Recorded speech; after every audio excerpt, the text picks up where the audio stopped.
the Premier League thing, stick to football, where they start like just talking before the podcast starts. And they just chat and shite. That's probably a good way to take Unlimited from now.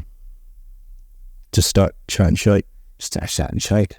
Looks like a proper old Irish man when I sit back in the chair like this. Well, we are in Ireland. Yeah, and I am Irish. Yeah. Well, I'm not. Could you tell? Oh, we know that. Can't take Leigh out of the house at the moment because in case he gets in trouble, there's another danger. Yeah, Owen's there's just a low-level threat all the time, isn't there? Just in case anyone finds out he's English. Yeah, he could be in big trouble. Yeah, but the big dog's in town. But yeah, guys, welcome back to Unlimited. Unlimited with Leigh, with Eoin. It's been a minute since we did a little sit down like this. We've been meaning to together.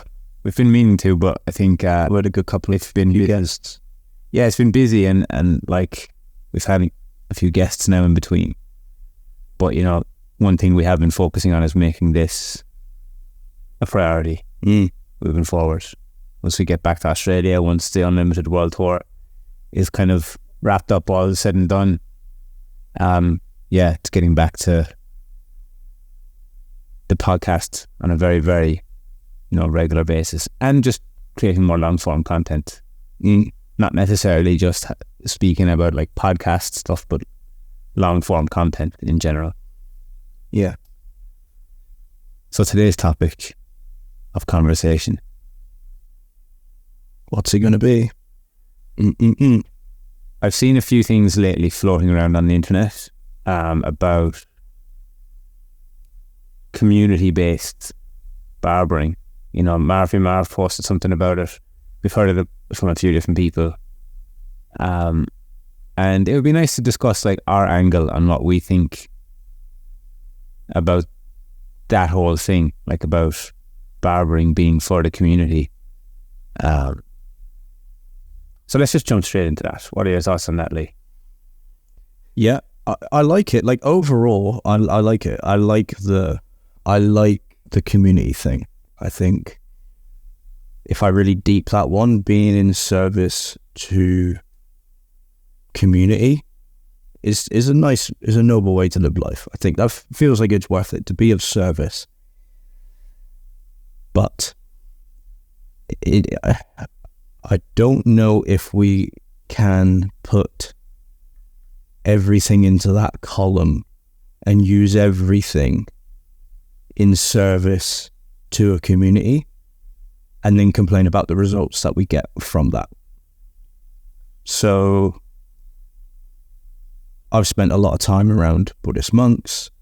I know you look at kind of more Christian stuff and Bible stuff, and you've been watching a lot of stuff about what Jesus did, and they were always in service to a community, but it was to no need, and they don't really know how that's going to look every day they don't really know how their service to the community is going to look. It's like, I'm just here to serve. And if you have a particular skill, then yeah, but again, I think if it's just for the utility of serving the community through that skill, I don't think you can really have a constraint on how that looks. One day you might make loads of money, and one day you might make none, or you might go weeks without making any money. It just depends, right? But we'll get to that in a second. But for me, yes, the service to the community is really, it is important. But in that same sentence, I just don't think if we're going to put that label on our business, I just don't think we can be fussy or picky about the results that we get from that in terms of what we might deem as success or monetary gain, that kind of thing. So I'll give you an example of, I think we're all probably quite familiar with Jay Shetty, right? Jay Shetty has become an iconic leader in leadership and spirituality, and he was originally from the UK and then went to a Buddhist monastery. Pretty sure it was in India. And within the first couple of weeks, I think it was, immediately they get there, they shaved his head, and they just sent him out on the street for a week to survive on his own. And they were like, see you later. And he was like, it was one of the biggest tests of my whole life. And I don't think it was like a Marines exercise of like survival tactics, like can you start a fire, can you chop wood, can you this. It was more of a creativity exercise in the mind of service. So get creative with all the ways that you can serve, and then that would supply him with a living. Do you see where I'm going with that? So it's like it's to categorize what we mean by this is the only thing that I do to serve the community. It's difficult to get consistent, like what you want consistently from that thing. So he might have had to go out and help someone carry the shopping, or mow their lawns, or fix their back fence, or get them some water, or this, in reciprocation of something so he could survive.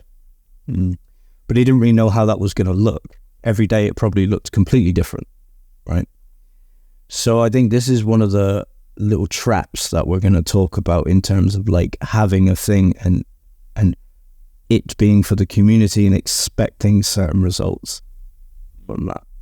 So that's where I'll start with like my side of things. I love the idea of service to the community. I think it's probably one of the most noble things we could do, especially with what we've been talking about lately, about, you know, if we use Dunbar's number of our 150 people, well, our 150 people generally are quite local to us. They're in our own backyard.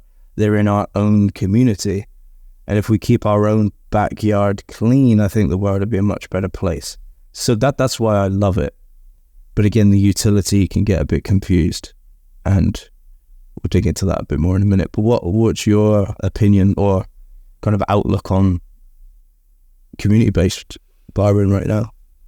I think before we go into it at all, we need to strip it back to like definitions, you know, like what does a community mean to you, and why is the assumption that just because something's community-based means it has to be cheap, cheerful, and affordable to everybody, you know, because there's many communities that, you know, I've been in and we are in currently that are full of people who make a lot of money. Yeah. So then why is the service classified as different just based on price point? So that's why I said just there in my kind of introduction to that is like, if you're going to choose, let's just use the barbershop, right? But this is any business. If you're going to choose a barbershop as a service for the community, you just can't complain about the results that you get. Charge for it then. If that, but so this is where we're going to go with this, and I think that's something that will come out through this conversation as we unpack it.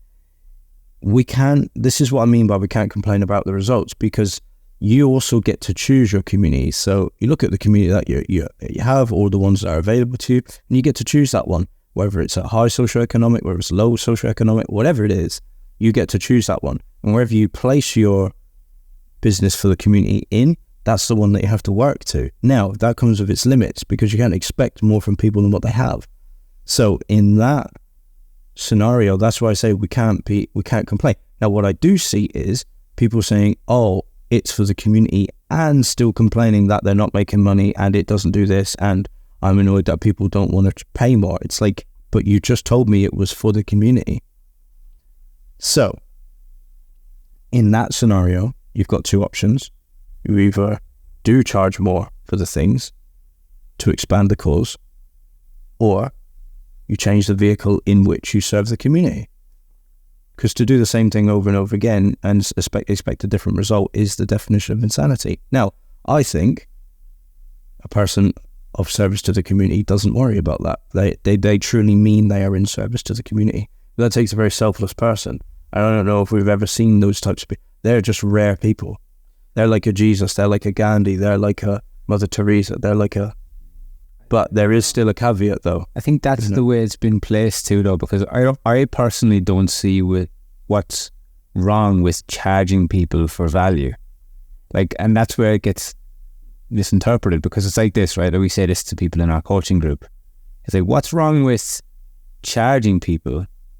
There's somebody dropping some shit after the house. Do you see them walking back? Yeah. Of course. What's wrong with charging people for value-based information or value-based substance in terms of like, are you not calling people to a higher level? You know what I mean? Like, this is what we speak about in our coaching group. Sorry, I got a bit distracted there because these motherfuckers are handing out politician leaflets. Vote with your dollars, kids. But why not help somebody see that they're worth spending the money on? You know, just because something's free, like a lot of the time, people don't value things that are free unless they're in a really bad situation. And then they might see the goodness that somebody has in their heart to like help them get out of the bad situation. But sometimes by just doing stuff for free, it doesn't actually help people at all. No. Like some of the most expensive coaches that I've invested in have helped me dramatically just by getting past that barrier of the price point. Yeah. And later down the line, at the start, I could have complained. I could have said, oh my God, that's really expensive. Like, it all depends on how you look at it, right? But later down the line, you know, once the ripple effect has kind of played out, I realised, now I know why they charge me that much. Because I wouldn't have valued it, or I wouldn't have seen it as valuable enough. So then I wouldn't have taken the lessons that I needed to take. Yeah. So there's that quote is in business where, you know, you get paid in direct correlation to the size of the problem that you solve, right? And I think about that a lot as well. It's like, if we're solving big problems, and this is where it gets tricky, because we have to get really honest with ourselves now, and this is the hard part for people, is that, and we see this in business coaching a lot when we're talking about purpose and mission. We have to get really honest with ourselves in terms of the size and the degree of the problem that we're actually solving. Now, I don't want to knock down what I've done in my career, what you've done in my career, but cutting people's hair, how big of a problem are we really solving? And that right there, when people say, oh, I should get paid for value, it's like, yeah, value it, and then we have to determine or define what we mean by value. Because if that statement is true, you get paid in direct correlation to the size of the problem that you solve. Well, within communities, and I think we're taking a spin on community here. That means communities are, at the moment the word community comes in, it means it's like hard done by or lower socioeconomic, when there are many different types of communities. There are high socioeconomic communities. You know, there's communities, like we talked about earlier, there's communities of millionaires, there's communities of multimillionaires, there's communities of billionaires, and there's communities of everybody in between. So that's what I said at the start, like, it's so important that we choose our community accordingly. So let's say, because the scenarios that we're talking about people that are charging low amounts of money in these types of communities that they've chosen. How big of a problem are we really solving by cutting the hair for the people in the community? We're acting like it has to happen. I think in those scenarios, and leading on beautifully from what you just said, I think there's much larger issues at play in communities like that. Yeah. Like, drinking, sometimes, drugs, like what? Exactly. Can we just address the fact that, like, those people drink the most, take the most drugs? Would charging more for a haircut not stop them from spending money on that shit? Exactly. And let's get back to our core tenets of, you know, health. I don't know. Is that health, physical health, mental health, you know, worth, value, how they see themselves, you know, how they see others, judgment. Do they have the connection to a faith? Do they have, you know, a leader? All of those things, I think, is a much more bigger issue than just getting a haircut. Now, I will also say that doesn't mean getting a haircut is not important. It's important to those who want it or would prefer to have it. And I think that's where it's placed. And I think that's why this conversation is such a great conversation to have. Mm-hmm. And because sometimes, again, we've got to think about the utility that we give it. Sometimes it can also keep people trapped. It can also be a distraction. But it's a very interesting place that we're in now, because from what we're hearing, it's harder than ever for people to find team. It's harder than ever to find team that want to stay for a certain amount of time and help build a business or build a brand. But the community aspect of it is actually something that's probably turning people off, because they are suffering just so that they can be seen as the community barber. It's like, you don't have to suffer and make life harder than it needs to be. Why, like, if you're a community barber, you're doing it for cheap, you're making peanuts. Yeah. I've said this on podcasts before, but like, you're making peanuts, you're barely making any margins, you're giving all your time away for it. You're burning out. You're doing all of this stuff for the community, but you can't fill up your own cup. Yeah. So at what stage is that beneficial? Yeah. When is that ever beneficial? Yeah. So, again, this is just back to that point of like, you get paid in direct correlation to the size of the problem that you solve. If you keep your prices low, you're doing yourself a disservice and an injustice. You're admitting that the thing that you do isn't solving a big problem because you're keeping it low. It falls into the equation. But you're doing the client a disservice too, by keeping them low, because you're going to start resenting it, so you can't give them the best possible results. Mm-hmm. They're going to start seeing you as that number. Yeah.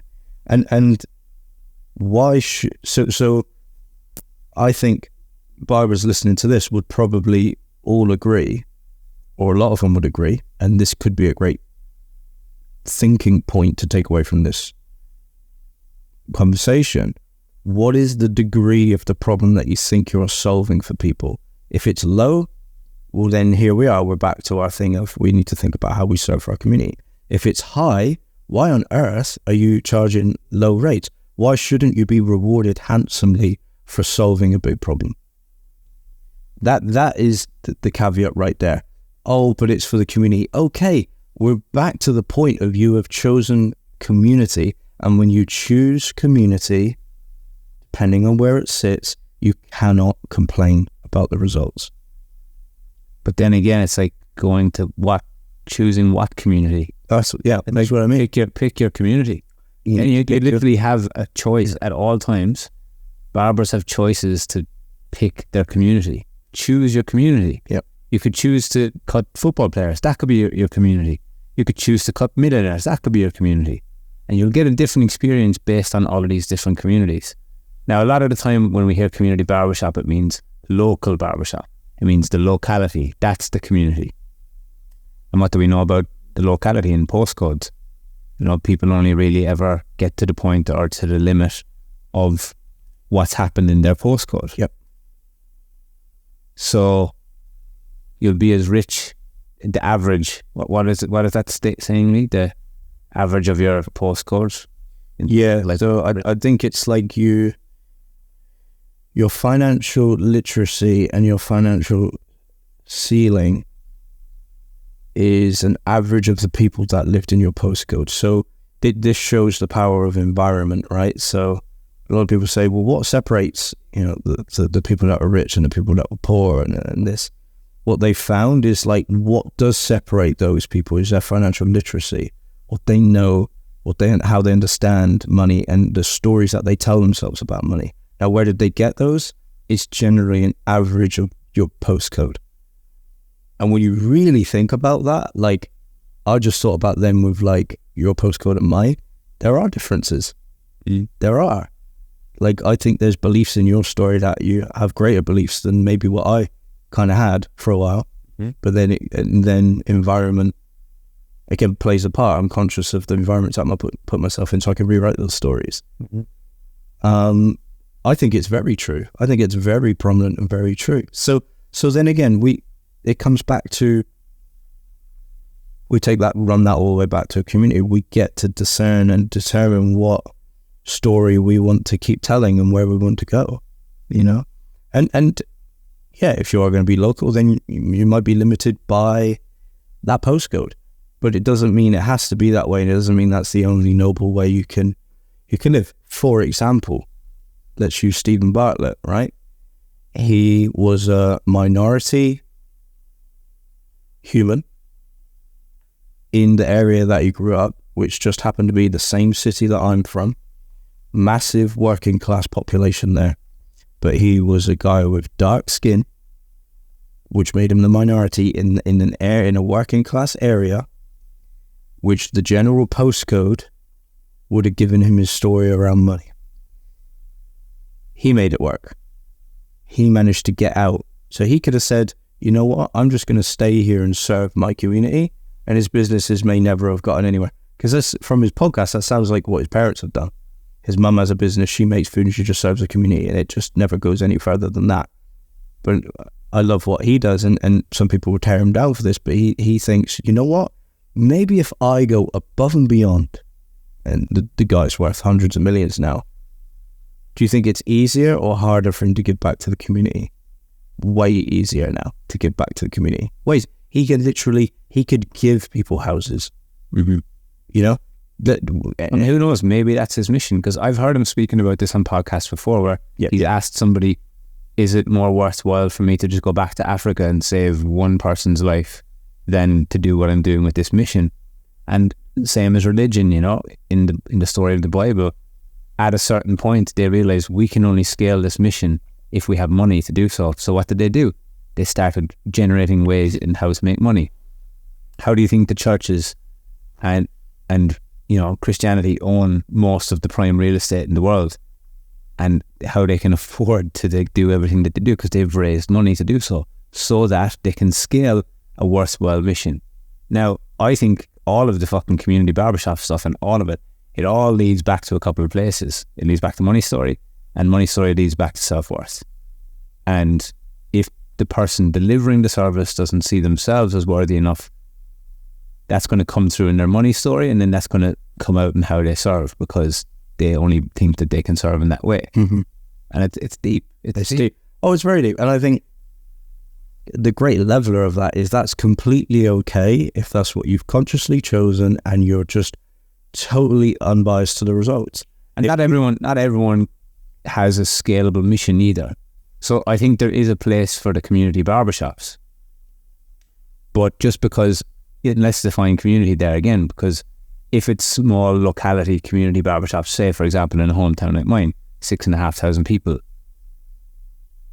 what I don't personally agree with is that one side of the equation takes value from it and the other doesn't. So like, why is it okay for somebody to not make money?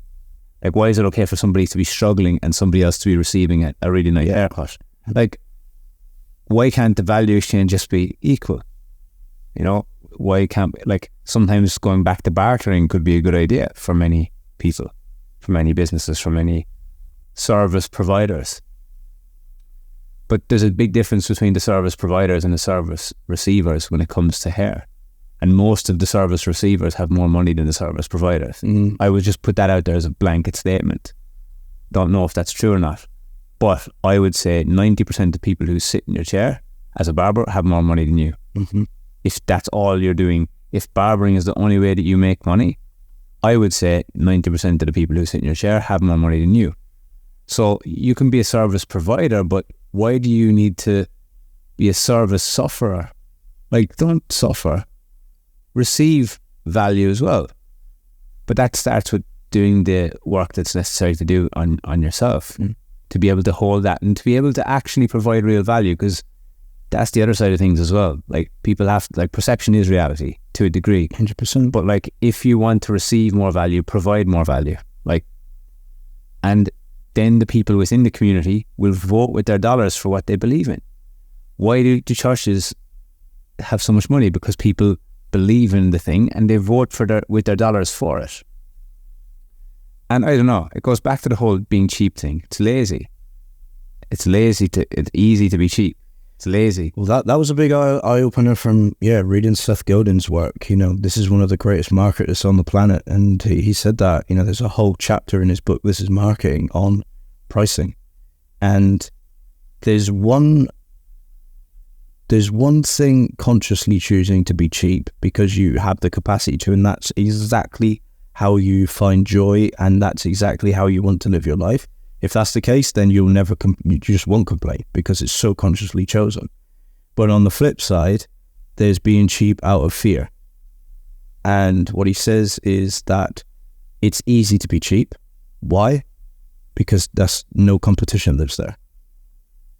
So that's a really interesting one to think about as well. It's almost like self-serving. It's like, well, it's easy to be cheap. Why is that? There's no competition and everyone can just pay for it. So that's another side of what might be masking this whole thing too. Barbering has kind of been programmed and conditioned into like contraction though, and small. Like I listened to a podcast with Marv and 360 Jeezy. It was just a clip that I saw on Instagram, and it was talking about like this community barbershop element of things and cutting kids' hair.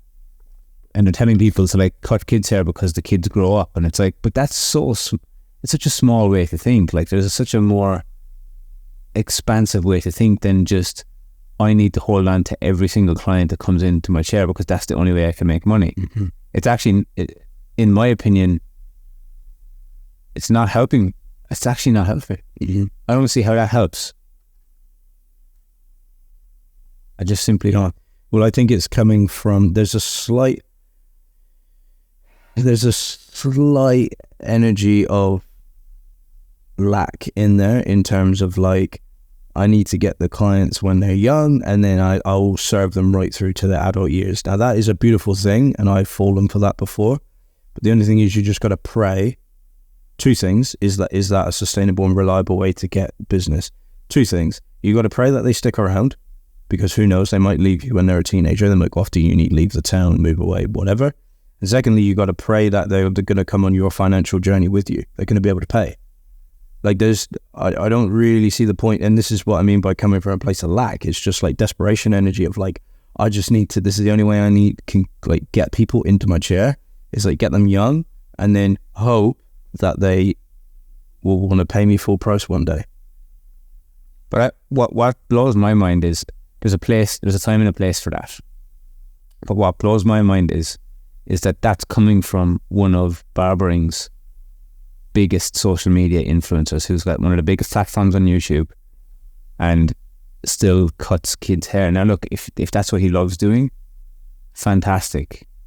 But like, I just don't believe that this is just my opinion, I just don't believe that that's the truth for him. I think he's saying that to like, I don't know, look, this is fucking very controversial, but I think a lot of barbers who own shops put stuff out there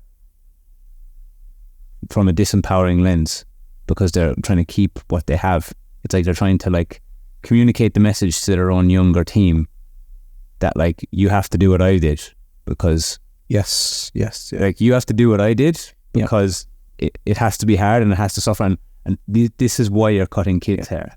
So this is a great, sorry if that annoys anyone, but like this is a great, it's not to offend anyone, it's just to objectively look at it. Yeah. Oh, and I think we need to caveat our whole podcast isn't to judge. Like, we're not judging. That's just seeing what's going on. We're just like, having a look at, let me observe what's happening and like say, okay, wow. And the further we get away from being in it, yes, the easier it is for us to see it objectively. And if we look around in society at large, like where barbering is placed doesn't sit well with me. No. And so this is where I was going with that, is like, you know, we're here to just discern what's effective, right? We're just objectively looking at the industry, just looking at it as like a big game. So what's happening, what's effective for people? And it's really easy once you have the skill to be able to have a formula around what's effective, you can really see that it's obvious that a lot of things aren't that effective. Why? Because most people complain and most people aren't happy. If it was effective, most people wouldn't complain and they'd be joyous. So the writing's on the wall right there. I remember what I was going to go with the next bit. I like that Marv is bringing these conversations to the forefront, right? I do like that, but I can't help but hear bias in it, and that's what I wanted to kind of caveat there with what I just said. Yeah, I can't help but hear bias in it, and a little bit of an like ulterior motive, like. Yeah. There's something else that they're trying to communicate through that message. Yeah. And it's like, you know, I saw another one then this morning, similar kind of thread, with a guy saying like, nobody wants to just be a booked out barber anymore. They want to put a backpack on and go out and do Vic blends and this and that. Like, let people do what they want to do. Do what they want to do. Yeah. Why do you have to force them into like a whole like square peg round? What is that saying? That helps me remember what Square all round peg. Like, don't fucking force them into it. Let them do what they want to do. This is a great philosophical debate, right? And it's like there's danger in looking back and thinking that looking back was the way to do it. Because if it was the way to do it, it would have stayed that way. Now see, this is the danger of like people getting stuck in extreme ideologies. Like, I love philosophy, right? And I love Stoicism, but that can also be an extreme ideology. If I just say Stoicism is the only way to do it, that's an extreme ideology. And I might be falling short in the real world, in the modern world. It's look back to see to discern what was effective. Let's look back. Let's discern what was effective, because there were some great things, but there were some not so great things.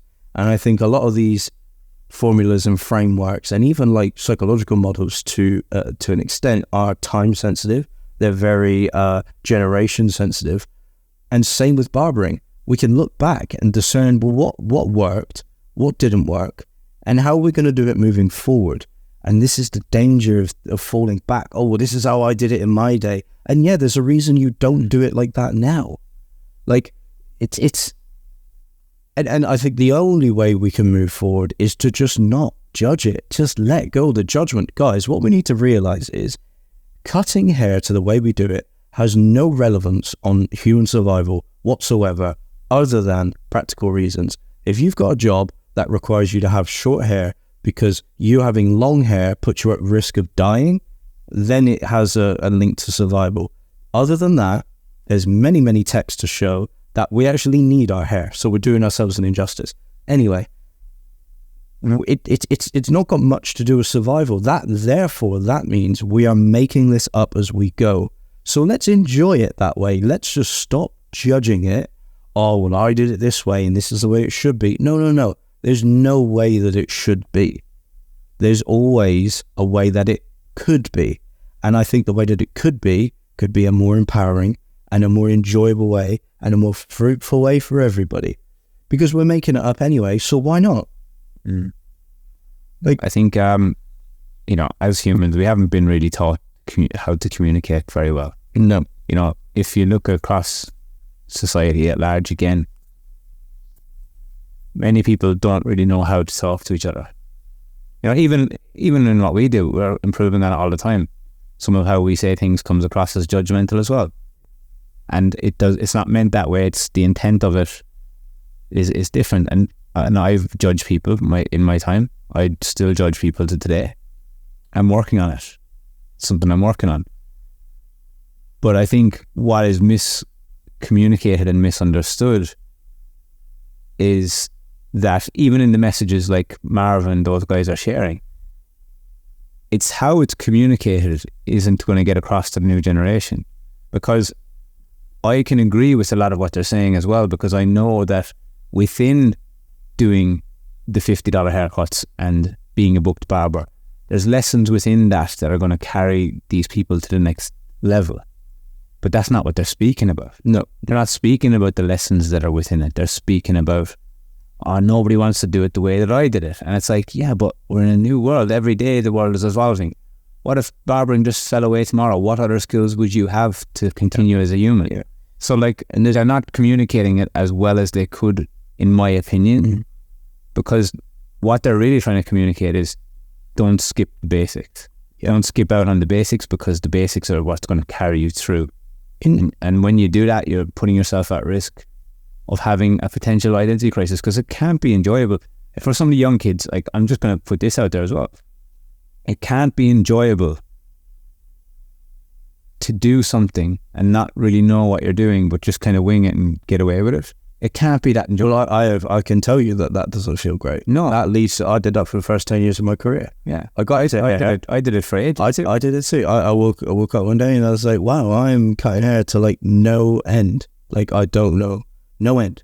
Now, there were other goals in my life, like financial goals and things like that, but my actual career... strip it back a level. You were cutting hair to no end, but you knew what you were doing with hair. These people don't even know what they're doing with hair. Yeah, true. They don't even know how, like, you know, we see it on the videos online. Like, they don't even know. They don't even know, like, how to effectively approach the haircut element of it, let alone what you're speaking about. Yeah. And that's way fucking higher level.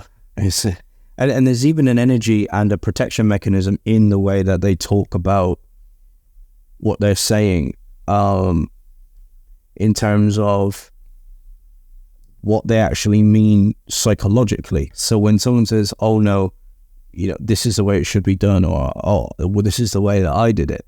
It's so my question to them, if I posed a question to them and I said, okay, Marv or 360 or whoever, if tomorrow we clicked our fingers and all of the kids magically did hair exactly how you said, problem solved, right?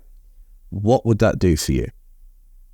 And then they would go, oh, that's a great question. Well, that would make me feel like this. And it would go, okay, well, what does that do for you? We could use a psychological framework of what. Then if we follow the what long enough, we can work out why they say it in the first place. And a lot of people complain about other people's behaviors through a lens of, I just don't want to seem inferior. That is what most people are doing. So to say, oh, they should do it like me, it's tied up in the way that they say it, which means I will then feel slightly superior because I know the answers. So they should do it like me. Okay, so what would feeling slightly superior do for you? I guess then it would make me not feel inadequate. It would make me feel like people saw me in a light that I knew what I was doing. Okay, and what would that do for you? Oh yeah, that would stop me feeling inferior. And what would that do for you? It would stop me feeling like I'm useless. You see, so most people, when they complain. Now, that's why we talk about the lens is so important. That's a disempowerment lens. I don't know if you guys are like piecing this together right now. We are so careful about the lens in which we speak through. Now, that's a disempowerment lens because if you trace it back, it ends up as just a protection mechanism. The only reason I'm complaining about the way that they do it is not for their benefit. It's actually for my protection of my own condition and story inside. Now, when it comes to an empowerment lens, it goes, let me put these people first. Let me think about what do they need? And let's discern what we've done, what's great from what we've done, and let's lead without judgment. Yes, that our time has had its time. There's even some things that I think sometimes, oh, well, I did it like this. And I have to let it go. Because, yes, that might have been useful for me in my time, but what's going to be useful for these guys moving forward?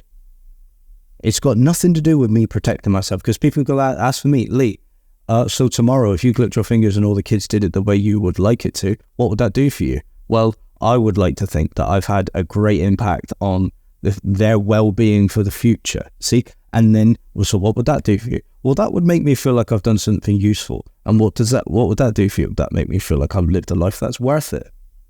And what would that do for you? Well, that gives me a nice relaxed feeling inside. That makes me feel pretty good and relaxed. Okay, that's an empowerment lens.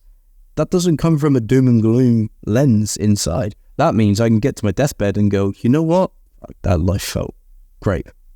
That felt like it was worth it. Instead of getting to the end of my life and still grumbling, oh, these people didn't do it like me. Okay, well, you're still trying to protect your story, you know? And that is how I can tell if it's working for people or not. And I can tell these people's gospel that they think they are speaking isn't working for them. Why? Because they're still complaining about it. And that goes all the way back to what we were talking about at the start. Community. If you choose community as your model, as your vehicle to get what you would like in life, you just can't complain about it because that is what you've chosen. I just find it bizarre that other people would even like assume that these kids have to do it in that way. Like for me, my journey in the industry has been very unconventional in that respect. I never got conditioned into like the old head barbering of like, this is not the way you have to do things. I think that has been a blessing for you. You don't do anything like, and it's been really cool to watch. Like that's one of the cool things about working with you is watching that. It's so inspiring. It's just like, does it have to be done that way? Like, yeah, you know, what it reminded me of, like seeing you do that, it reminded me of confirmed probably a belief that was in there in me somewhere. Of like, this is just completely made up. The hair industry itself is completely made up. So why can't we just keep making shit up? Like, why does it have to be?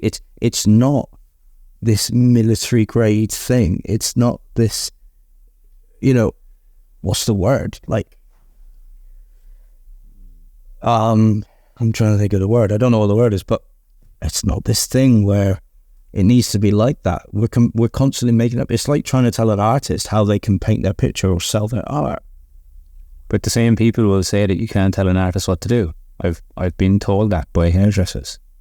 But why are you saying that? It's dogmatic behaviour. There we go. We've got dogmatic behaviour. Why? Because people aren't conscious of the things that they're saying. They're not conscious of the traps that they're in. They will use their own dogmatic behaviour. Again, it's just to protect a story inside. It's to protect a wound. It's to protect the fact that they don't be seen as inferior. And what's the danger of being seen as inferior? Well, if we get primal, if you were inferior, you might have got kicked out of the tribe. And if you're kicked out of the tribe, you might die. Most of what we do in life is just to protect our fear of our mortality. So once we can accept that, so you see, this is where that falls short, because our mortality is inevitable. Our mortality is one of the only givens in life. And the faster we can become okay with that, the faster we can get to the point of enjoying our lives while we're here. I would rather enjoy my life through a lens of, I accept the fact that my mortality is coming. That's just a fact, and it's a fact for everybody. So now that I've gotten over that, can I look through a lens of empowerment, joy, love, warmth, empowerment, and laughter and fun, because that's what I would prefer to have in my life, and live my days through that lens? Or you can live the other way of just trying to protect that wound inside of you for your whole life. Now, you can do that, but for me, this is my personal opinion, I just don't see it. For me, I wouldn't enjoy that. I would get to my deathbed, because I can guarantee, and I've seen it happen in my life, and different people have said it to me, that deathbed scenario is powerful. People change when there's nothing left to live for. When there is nothing left to live for, it all comes out. But so many people have said to me, and I've experienced it in my own life as well with a family member, it all comes out when people realize this is it. This is the end. What do I really think? Let's reflect. Let's have a look at my life. Oh yeah, I wish I did this. I wish I did that. And it's fucking so sad that it happens then. And this is why we look at the lens that we do. Doesn't have to be that way, guys. Doesn't have to be that painful. All it does is takes a little bit of awareness and a little bit of curiosity and a little bit of consciousness, and we get to choose the way that we go in life. You see, a lot of the advice that we receive growing up from our parents, from the schooling system, from our early mentors, from the people that we're surrounded by in our community, a lot of the advice from the insular communities is given through the lens of limitation. Yeah. And that itself, or advice itself, it's or advice to take, because what does it not do? It doesn't encourage critical thinking. And if you can't critically think, you'll always be stuck. And if you can't critically think, you'll be in a critical situation with your life. And that will lead to critical confusion, because you'll just be like, I've got this thing within me that I don't understand. What is it? So sometimes it actually takes leaving your community. Contrary to popular belief about being a community barbershop, well, what way do you want to serve your community? Do you want to expand them, or do you want to contract them? And this goes back to the start of the conversation. It's like, who do you want to be within that community? Do you want to be an expander, or do you want to be a contractor? Yeah. An expander, in my opinion, is somebody who shows somebody what is possible, what is available for you. This is what's possible for you, because I am from here too. If you told me when I was young, there's a beanbag in the room over there, right? Like, I walked in there when I got home, there's a beanbag. I'll show it to you in a minute. It's a Manchester United beanbag. It's got all of the players' signatures all over it. If you told me when I was a kid that I would be able to text one of the Manchester United players and say, hey mate, can you organise a signed shirt for me from the whole team? And to be able to just get it like that, I would say you're fucking dreaming. But over time, exposure therapy to new communities, to different places, to more expansive thinking, all of a sudden this stuff becomes very, very possible and within reach, because it's only within reach because nobody else is reaching for it. And when you realize that the amount of people that aren't actually reaching for the things that you want, why would you not want to reach for it yourself? Like, it's literally only a matter of beliefs. Like, and how do you instill new beliefs? How do you install new beliefs? First, you have to adopt them from someone else before you can then adapt them to you. So putting yourself in these communities expands you. So like, think about your current community, think about who you serve, what you can do for your clients. We always say it, barbering, it's about this close to changing the world. Like, just by looking at it through a different lens. For example, we were in London over the weekend, spoke to this on a coaching call or a piece of content, can't remember. We had a course in London last weekend. And the guy that I was cutting said something to me about his haircut being expensive. Now, in that moment, I have a choice. With awareness comes choice. So in that moment, I had a choice to either keep him in his limitations or expose him and expand him through providing a different perspective. And it doesn't mean that I have to shove what's right and what's wrong onto people. It's just being like, that's interesting. Get curious and think, is that really how you see the world? Like, because is that expensive for you? Because it came up later in the conversation when he said he was going out to the pub that night to watch the football. So how all of a sudden can you allocate the money and resources into that, but then say that another thing is expensive based on the value reciprocation? You know, a lot of the time, and I hate to say this because but it is true, and we say it at our courses, and you've probably heard me saying it before, but a lot of people, the general population's perception of hair is that people only do it because they can't do anything else. So then why would we give those people money? Because of the picture that society and the system has painted around professions. You know, it's only doctors and lawyers and people who do all of this stuff should get given the money because they're solving problems, but they're also creating the fucking problems. Yeah. And they're rewarded to do something through the investment that they've made into the system itself. You know, so anyway, look, that's going off a little bit on a tangent. I think it's great. Like, and Barbara's listening to this. Like, look, we talk a lot about these discussions, but we're for you. Like, I want to see Barbara's thrive. I've been talking about this a lot lately. Like, the common denominator between anyone, I don't care what you do, is that you're a human. That's the common denominator. It's your God-given birthright to thrive, to do well, to find joy, to find love, to find peace, like that, and be worthy and valuable. It's not out somewhere else. So that's why it's possible through the barbering space. Now, again, similar to what Owen was talking about, if we keep all of our prices low and we just fall victim to where society has placed us, because we can definitely use that as an excuse. It might be the reason a lot of barbering or hair is where we stand right now, the amount of money we can make, the type of empowerment that we have. It's definitely the reason, but it doesn't have to be the excuse. Like, I think something we've been talking a little bit about lately is like, we need to get the grit back. We need to get the courage back. Society can paint a story about barbers and hairdressers. Oh, you know, you just do that because you can't do anything else. All right, you can say that to me, but I don't have to accept that. And I don't accept that. And we don't accept that as a company, right? This is why we do what we do for the industry that we're in. It's like, we don't have to accept that narrative. Now, that is one thing I'll give to you guys on this chat is like, don't fall for that narrative. Just because someone said it does not mean it's true. So you don't need to fall for that narrative. And something else that I was going to add about price is like, guys, if we keep our prices so low, there is a limit to the level we can serve. If we don't have the resources to serve and we're doing $20, $30, $40 haircuts, even euros, whatever, pounds, whatever you want to call it, all around the world, there's a limit to how we can serve. We will stay contracted forever. Why would we give more value if we're not receiving it ourselves? We literally can't. Exactly. That's what I mean by the price. We literally, on an emotional level and on a libido level. because we're not receiving enough resources to give more value. It's impossible. We put a cap on ourselves.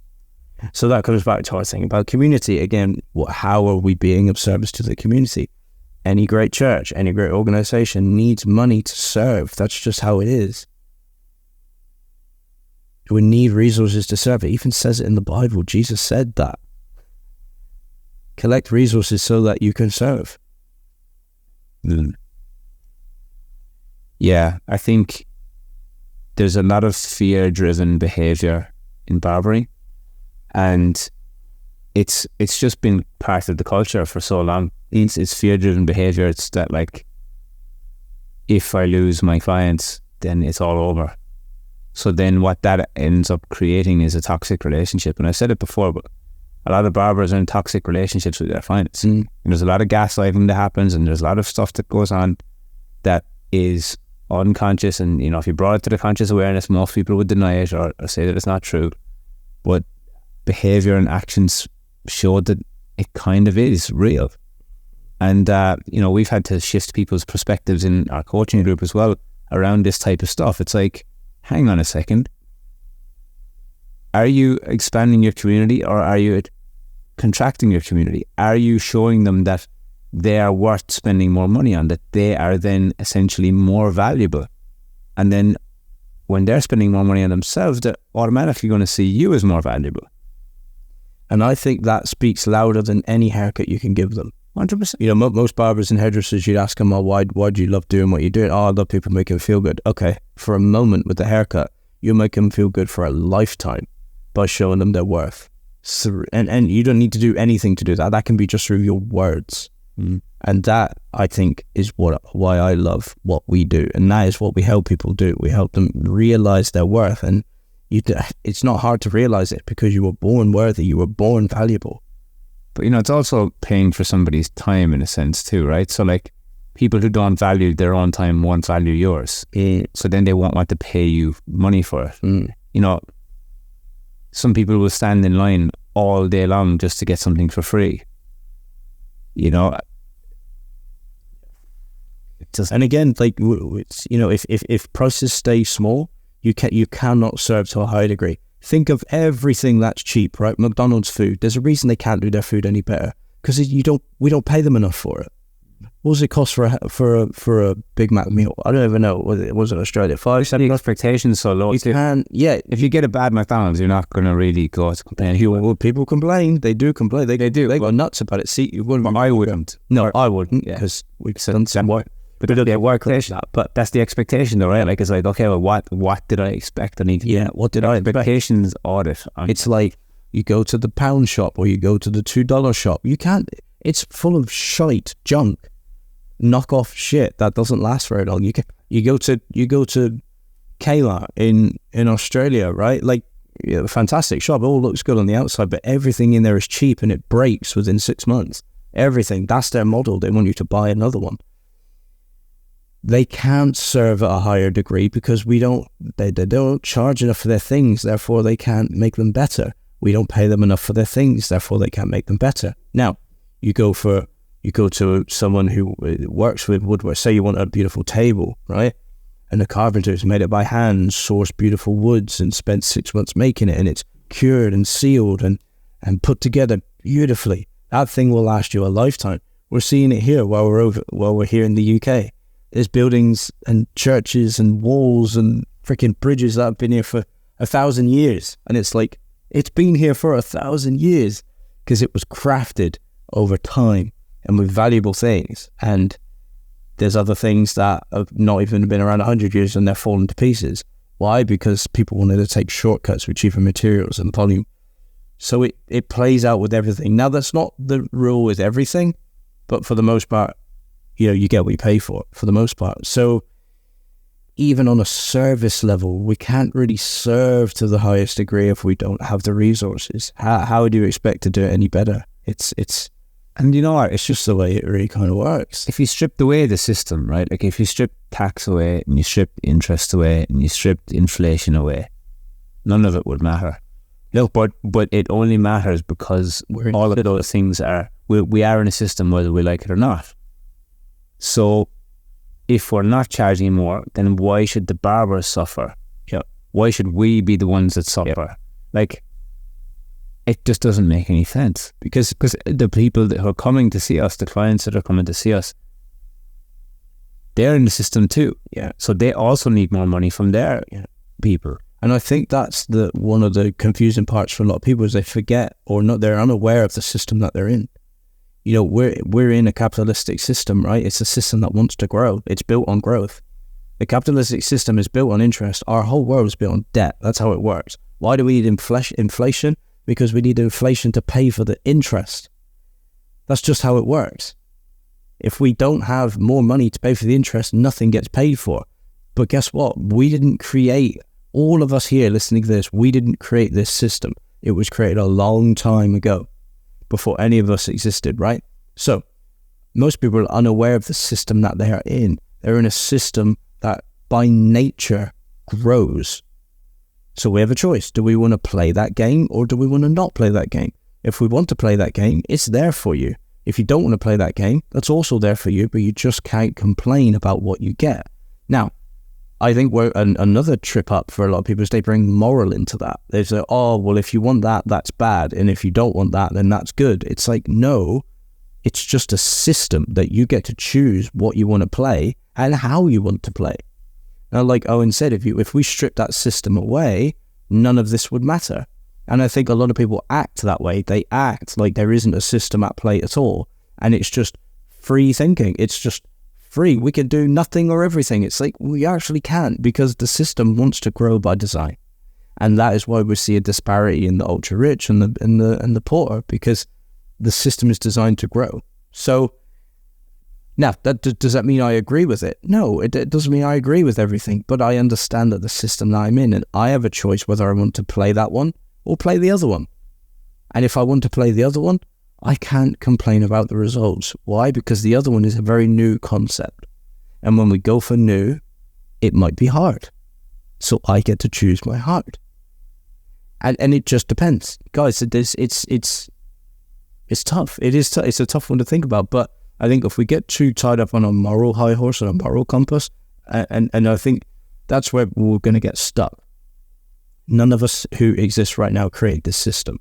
Now, if we all come to an agreement that the system that we have, that is what we don't like the capitalist system, then we all have to get on board and revolt and shut the thing down. Not going to happen. And that's not going to happen. Why? Because again, it rings true that everybody is stuck with a money story, with a fear system, with wounds, with conditioning, with patterns, and the collective financial literacy of their postcode, therefore creating their behaviors and everything that they do in life and in business. Now, it just takes awareness and consciousness to see it, and then you get to choose the game that you play. So I think, you know, the community aspect of barbering is meant well. It's just not is it effective? It's not effective currently, but there's people mean well in it. But yeah, I don't know what I'm trying to say, but it's just not effective. It's not working for the people that I think people mean well, but they don't realize the context in which they have to operate. I don't think a lot of people, and this is where we've got to be really careful, guys. This is why that thing of like your financial literacy is the average of your postcode. If you look around yourself after this pod and you think, holy shit, like I grew up in a postcode which wasn't overly financially affluent or literacy dense, then maybe it's time to get outside that and start learning some more. Because I tell you what, there's people that know a lot more about finance than most people do. And it's actually very simple. Yeah. It's like there's a few simple levers and simple things that you can pull in order to completely shift the way your life looks and the life of others around you.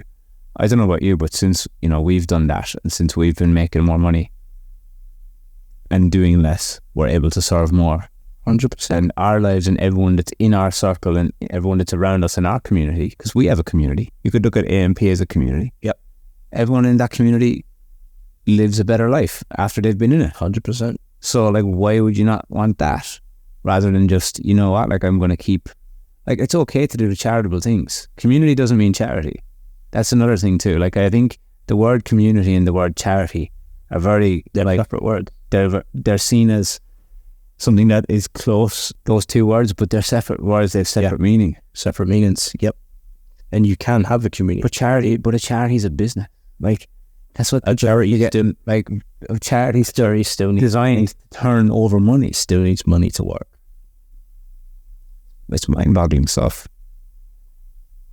But a lot of it is in the limitations too. Yep. A lot of it's in the limitations. And just being careful about what you've been exposed to about the system that you live in. And that's where I was going with that a minute ago. It's like, I think most people do really mean well but without context of the system that they're in. And sadly, our culture and society will not tell us the conditions of the system that we're in. But that doesn't mean it has to be our excuse. We can learn those. And that's what I love about life. You know, I've gone out and learned these things, read the books, got the mentors, gone to the shows, gone to the events, paid the people to learn about this stuff, to open my eyes to what people really know about the system that we are in. And then I have a much better informed decision about how I get to play the game. Mm-hmm. And then when I do it through a lens of empowerment and love and joy and warmth and wanting to see others do well, fantastic. That feels like a life well lived. That feels like a life like it's worth it. And so it just takes a little bit of digging a little bit deeper sometimes. Yeah, just putting yourself around expanders. Yeah. You know, there's people in your community who have a lot more money than you. Yeah. And are happy to keep you contracted. So it's not all about money either. It's not all about people having money. Like, people can have money and still be shit people. You know, money is a magnifying glass. You know, if you're a shit person, it will make you a shitter person. Yeah. If you're a good person, it will make you an even better person. So in that case as well, that's brilliant. If it's a magnifier and if you're already a helper, then why wouldn't you want more? To be able to help more. That's like us. We make more money, we help more. We make more money, we help even more. We make even more money, we help even more. And how do we do that? We invest it back into ourselves, into our education, into what we learn, so that we can then share this type of stuff with people and help expand them. It all comes back to expansion and contraction. Community can be contracting, but community can also be expanding. Yep. It just depends what each person's definition of those words is. So that's a really big takeaway from today's podcast is, what does that mean? Yep. Like think about some definitions for yourself. What does community mean to you? Yeah. Because to me, it means a hell of a lot of a different thing to what I've heard it being spoken about online. Yeah. So like, it also doesn't help. From what I've noticed is, it also doesn't help to just stay stubborn when exposed to new information. Because I feel that's where it's gone with, like, sorry Marv, but I feel like that's what's going on with you. Whether you're just doing it to like get clickbaity content and marketing and hook type content, if that's the case, hats off, because you're doing a very good job. But like, who cares if somebody comes out of barber school and charges $100? If people are willing to pay for it and they see the value in it, what's it to you? Why does it matter? Why does it matter to you? Like, because it didn't go the way that you did it. Yeah, just because you didn't have that at that point doesn't mean somebody else has to compromise how they make money. Like, that's their decision. It's got nothing to do with you. Like, who are you, the barbering police? Sorry. Like, where have all these barber police? I know, and to say like holding on to the culture that's not already fucking working. It doesn't really look like it's working. So like, why is protecting a culture and that doesn't work? Is it effective? We're here to discern, is it effective? And what have I been putting out on my post lately? Memento mori. You will die. Yeah. That's what one of the things I love about Stoicism. Memento mori. You will die. You could leave life today. Let that determine what you do, say, think. Guys, we're not getting our days back, remember? So if you can charge $100 today, do it. Because you're not getting your days back. Why wait 10 years because someone said you had to? Are you going to get them 10 years back? What if they're the most miserable 10 years of your life? What, just because you might be more worthy? No way. Do you know what? Like, we're making this shit up as we go. I want to just caveat too, like, I like what Marv does. Oh, same. So I don't want to come across as that's like shitting on anybody. It's not. I actually... There's an observation. Again, I think what he's doing is great, but like, But yeah, I don't know. Maybe he's just shit stirring to get a conversation started, and that's where change happens too, is in conversation. Yeah. So we thanks for the content, Marv. Thanks for helping us with some of the content. But this isn't stuff that we've just heard from Marv. This is other stuff that we've heard from everyone else. A lot of the stuff that we speak about isn't our opinions. It's stuff that we have observed, seen, heard for a long time, and then we address it and we talk about it. And that's the beautiful thing about A&P. This is what we help people with. There's no right, there's no wrong. There's no. It's what would you like to choose, and we facilitate that. So tell me, what about your business? What about this? What would you like for your life? Nobody ever asks. When people start barbering, nobody ever asks. So tell me how you want to spend your week, and let's work backwards from there. 100%. It's all just more. Like, why do you need to be a fully booked barber? Like, you're literally putting a cap on yourself. That only can get someone so far in the financial portfolio of their lives. So what is that doing? Contracting. Again, it's playing into what the system wants, which is create workers for the industrial model. It's like, again, that's why I have to verify the source sometimes. It's like, if this information is coming from a barbershop owner who has a lot of barbershops, or a larger team, take it with a pinch of salt, because are they doing it for themselves, or are they really trying to help people? And I think that's the beauty of what we do, and that's the beauty of having a coaching space where there's no bias.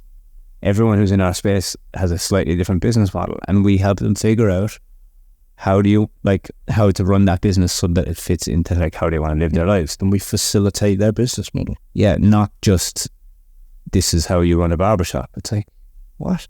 And this whole like real business owner shit, like, what the fuck? I get you out. Like, I get you go. What's that about? Like, your life is your business. Everyone's life is their business. The portfolio of your life, how you make money in multiple different aspects, is your business. So what is the definition? Is the definition of a real business a business that has to suffer in order to make money? Maybe that's what we'll talk about in the next podcast. Yeah. Real business owners. Yeah. I'm just curious. I'm actually curious as to like what that even means, because I've been labelled as that. You know, we've been put in that category from a few people over the years. But it's bizarre to me. Again, a lack of critical thinking. Again, like victims of the system, I would say. Victims of the system. And in order to in order to believe different, we have to see different. You know, and that takes sometimes stepping out of the community.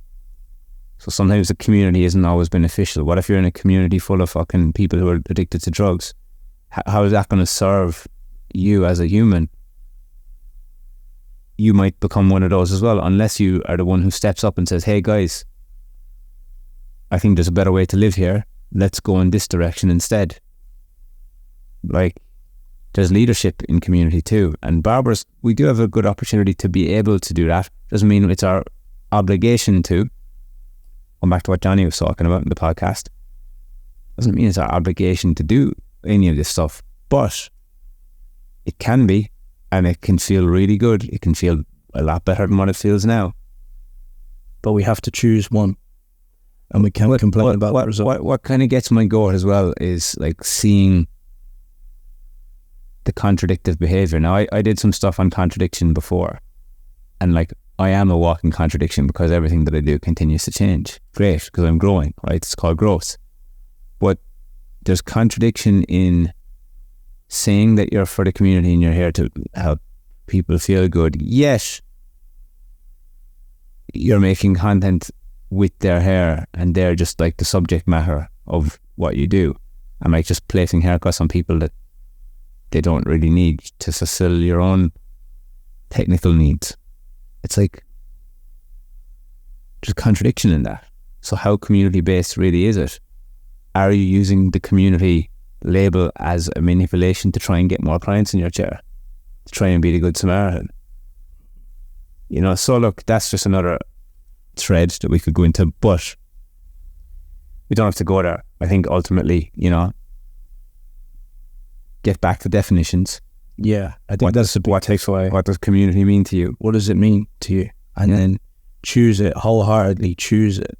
And don't fall victim of like listening to what other people have to say about what your community looks like to you. Create your own. Yeah. Everyone has the opportunity to create their own community, create their own culture within that community today. Every barbershop, I would say, individually is a community. I don't think this whole like barbering as a whole community thing helps. Every single shop is a community which is led by the owner of the shop. And that gets to look however you want it. Yeah, you can Make it whatever you want it to be. Cut hair for free if you want, if you have a reason to do it. But if you're suffering on the back end, then that's something to address. Because why should you suffer if you're doing something that's really great for people? Why would you not want to multiply that and help more people feel that greatness? The only way you can do that is money. I'm sorry, when people say that like you don't need money to be free or to be happy or to this and that, it's bullshit. It's again propaganda driven stuff. It's again to keep the hamsters on the wheel. It's fucking like that's a lack psychological warfare. It's a lack of context, understanding of the system that we live in. I don't give a fuck what anyone says. If you give me $1 million tomorrow into my pocket, it would make things, I'd be able to serve at such a higher level because I know what my purpose is. And I think a lot of it comes back to purpose, comes back to mission, comes back to what your values are and how you want to see them portrayed in the world. And with that being said, it's also okay for things to coexist.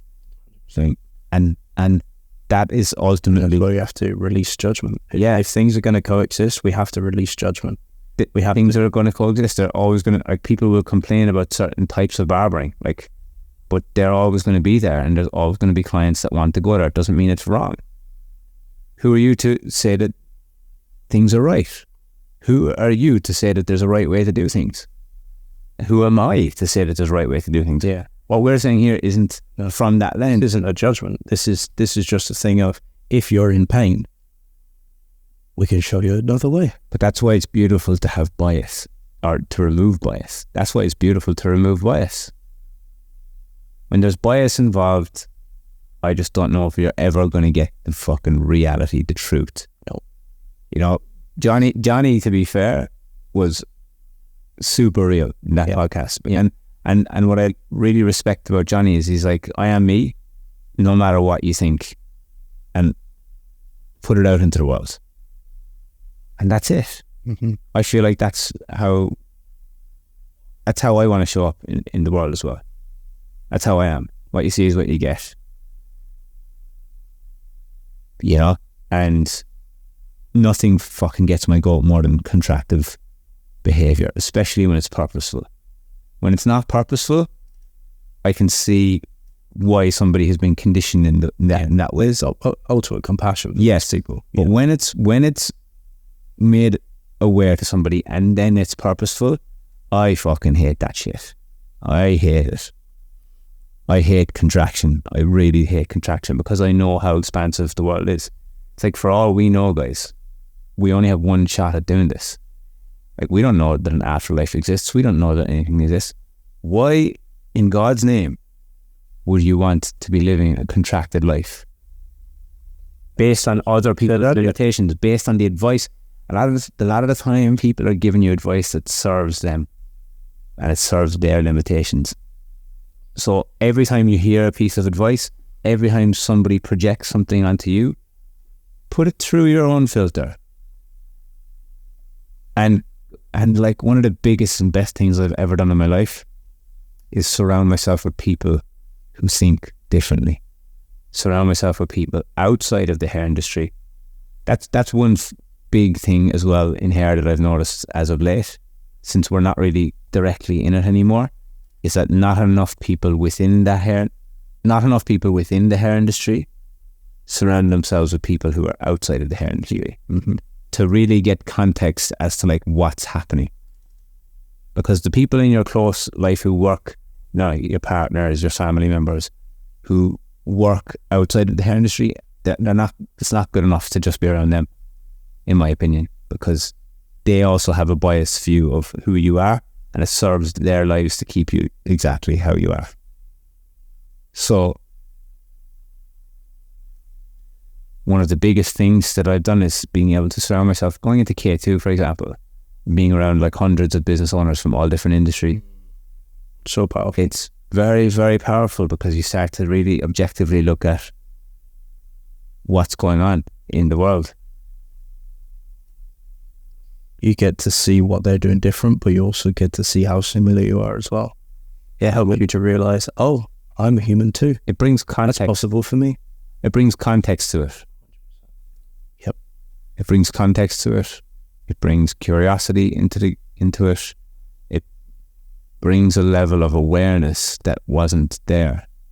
Because if all you do is cut hair in a barbershop, listen to the people around you, go home, open Instagram, and it's just more barbers who are doing things from a confused place, I don't know, is it the best way to move forwards?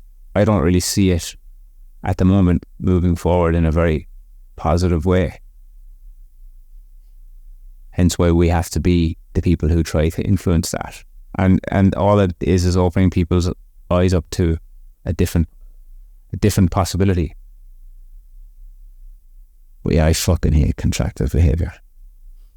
Or like contractive thinking. When somebody like... So that can be the theme of today's podcast. Is your community contractive or expansive? And how are you adding to that or taking away from that? Because ultimately it comes back to responsibility. We all have a responsibility at the end of the day. Yeah. You know, if you're a community facing barbershop, why should you suffer? And take this into account as well. A lot of the time people are more concerned about their community than they are about their own families. You know, they're spending more time and putting more effort into looking after the community than spending it with their kids. They're forgetting to put their own family into that community. It's like Dunbar's number are 150 people. Who are they? You could probably knock off 25 to 50 of those people just for your immediate family, you know? And it doesn't like mean that all of your family are going to be in your community forever, because sometimes you got to let that go. But like, I'm talking about like kids, like the people that you're responsible for conditioning in the world, you know? I've seen barbers over here, even like, you know, just they're spending all of their day at work because that's the only way they know how to make money is by working hard. What's that teaching your community? That they have to do the same? Versus, you know, people give HH a hard time, but like, I think he's done a very good job of expanding people's mindsets. Whether you like it or not, it doesn't fucking matter. It coexists. It's there. So you can talk shit on it all you want, but it's happening and it's working for some people. Not all. It won't work for everybody. But why can't it coexist? Why can't it just exist alongside what's already happening? If what's already happening worked, then this wouldn't even be a conversation. Then Marv wouldn't be making the content that he does, and people wouldn't be sending us messages every week saying that they're struggling. You know, we're not making this shit up. Like, if barbers weren't struggling, we wouldn't be having this conversation. If barbers weren't struggling, we wouldn't be doing what we do in AMP. And that's how we discern if things are effective. If barbers weren't struggling, we wouldn't be doing the 3-day course to try and help them unstruggle. Like, but they are. And a lot of the struggle comes from community, and sometimes it's just worth expanding a little bit outside of your community. And you can curate your own community. You can curate that through things that you don't even have to pay for. Now, paying for them holds you to a whole new level of account and responsibility to take new actions. You know? But I know and I understand that not everyone's ready for that. And that's okay too. But there's a lot of free resources out there, a lot of voices that you can listen to. Just books. My community for the longest time. I remember early days in Australia were people that I didn't even know. Mm-hmm. People that I'd probably never meet. Some of them were even dead. Authors, books, you know, I really tried to make that rhetoric and that narrative in my mind, those voices, you know. A couple of books, right? Like Think and Grow Rich, Rich Dad Poor Dad. Think and Grow Rich is an interesting one because of the name of the book, like the title of the book. You know, it says everything it needs to know about it. Think and grow rich. Just think. But you got to give yourself time to think. And that's another big downfall in barbering, is people not giving themselves enough time. Because it's an accumulation job. It's like, I need to scramble and like accumulate as much as I possibly can, because we are aware of our limits. People are aware in barbering that they have a cap. So what do they try and do? As many as they possibly can. And opening it up to a community reveals a limitation. Again, define community, but opening it up to a lower socioeconomic community, making it cheap and affordable for everyone, reveals limit in itself. Shows people where they're stuck. And is that, like, you know, our behaviours speak much louder than our words do. So just think, how do you want to serve the world? How do you want to serve your community? Do you want to expand them? Do you want to contract them? Define community. You know, your community, like I said earlier, could be footballers, could be millionaires, could be billionaires. And your experience is going to be a hell of a lot different based on the community that you choose. And just because you choose a certain community doesn't mean everybody else has to be in that community either. Stick to your lane if that's the case. Stay in your lane. If you want to be the community barbershop, fantastic.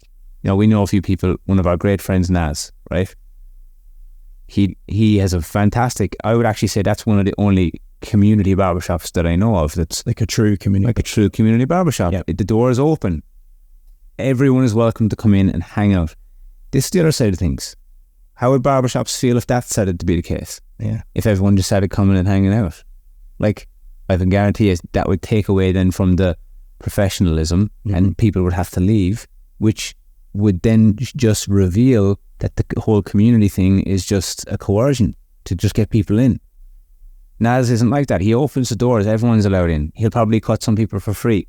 It almost feels like the reciprocation is more of a donation towards the shop. Yeah. Now, he understands his place, so he's chosen that. He doesn't want to get to the $100 for a haircut.